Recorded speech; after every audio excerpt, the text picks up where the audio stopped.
Welcome back to Ant's Boxing Channel. So it's been announced that Keith Thurman is fighting Yordenis Ugas in August. I know he was on an interview with Brian Custer. I know Keith Thurman said that it's not like fully official yet. I think he made a mention of it in some sort like that. But pretty much that's the fight that he's right now that they're looking to make is Keith Thurman versus Yordenis Ugas. And I feel like that's a perfect fight. You know what I mean? Yordenis Ugas beat Pacquiao. Pacquiao beat Thurman. You know, Thurman never got his get back. But the Pacquiao that beat Thurman was better than the Pacquiao that Ugas beat. So now it leaves a question mark like, let's see how these two match up. I think it's a great fight. It's a brilliant matchup to make. I would love to see that fight happen. If I had to give a prediction just off rip, I feel like I would favor... That's a hard one. That's a very hard matchup. Even off rip, it's hard to favor because just looking at those two fighters on the surface, Keith Thurman likes to move around a little bit and create little openings. But Yordenis Ugas is a hard guy to really create openings. You saw when Pacquiao fought him, and Pacquiao was just trying to in and out with his combinations. Ugas was just there with that tight guard. The reason that Spence had success against Ugas is because that same thing that Ugas did, standing there with that tight guard, was bad for him stylistically against Spence, because Spence, you stand in front of him, he's just gonna rip to that body, rip to that body, rip to that body, land a lot of shots, and he's a big dude. Pacquiao was smaller.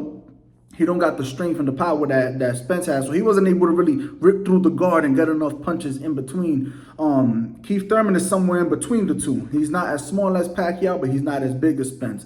You know what I mean? But then Keith Thurman is also stylistically a little different. Keith Thurman himself is a bit of a counter puncher. He likes to kind of like lure you out and fight, you know what I mean?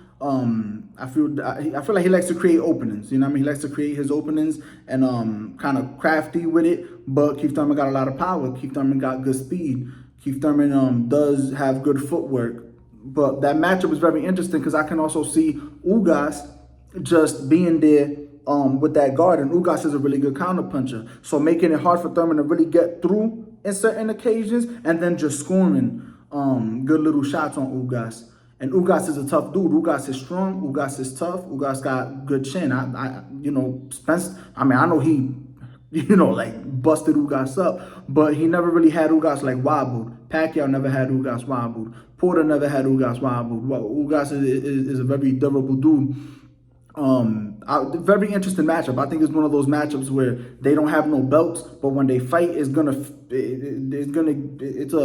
that's a fight. That's a really good fight. That matchup is very interesting. But let's see. Hopefully they get it made in August. They did say that Keith Thurman was saying that he feels like the loser of this fight will be considered the gatekeeper at welterweight. And let me know what y'all think about that, because honestly, I feel like I don't really have a comment on that. Ugas Thurman loser, the gatekeeper at welterweight. Maybe at this point, Sean Porter retired. You know what I mean? Ugas beat Porter. No, I'm sorry, he lost to Porter, but that don't even matter. Sean Porter retired. Ugas beat Pacquiao, lost to Spence. Keith Thurman lost to Pacquiao. So yeah, you could say that the loser of this fight, pretty much, I would agree with it, would look like the gatekeeper of the welterweight division. And then the loser of that fight would be the perfect person for either Yordenis or Virgil Ortiz to really hunt down. You know what I mean? We got some stuff coming up. But that's it for this one. Ant's Boxing Channel, I'm out. Coño, sube eso hasta arriba, vamos, dale duro. Yo salgo a la calle buscando mi gente, cuando de repente todos los delincuentes que queden en mi vida, buena mala suerte que son mi familia, no importa la sangre. Jesús hizo agua en vida.